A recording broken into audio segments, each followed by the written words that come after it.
ரிஷபராசியை பொறுத்த வரைக்கும் இந்த மாதத்தில் உங்களுடைய ராசி அதிபதி உங்களுடைய ராசியை பார்த்தும் அதற்கப்புறம் 8ஆம் இடத்துக்கு மறைஞ்சும் வரப்போகுது.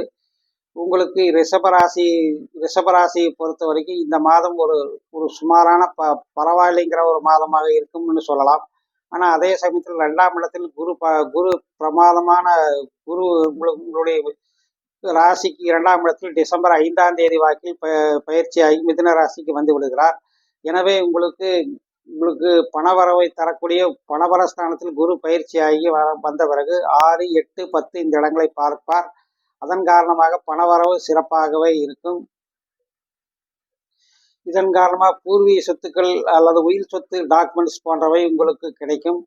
இதுபோக உங்களுக்கு இந்த குருவினுடைய தொடர்புகள் 10ஆம் இடத்தில் வருகிற காரணத்தினால் ராகு அங்கே 10ஆம் இடத்தில் அங்கே ஏற்கனவே இருக்கிற காரணத்தினாலும் இங்கு இந்த ராகு நின்றாதிபதியே குரு பார்வை இருக்கிற காரணத்தினால் உங்களுக்கு தொழிலும் சிறப்பாக இருக்கும். தொழிலை நீங்கள் சிறப்பாக நடத்த முடியும். தொழில் செய்ய முனைவோருக்கு இது மிகச்சிறந்த மாதம். ஆனால் அதே சமயத்தில் பார்ட்னர்கள் கணவன் மனைவி உறவுகளுக்குள் சில சிக்கல்கள் சச்சரவுகள் வந்து போகக்கூடிய மாதமாகவும் இது இருக்கிறது. இந்த மாதத்தில் உங்களுக்கு சந்திராஷ்டம நாள் டிசம்பர் 20, 21 ஆகும்.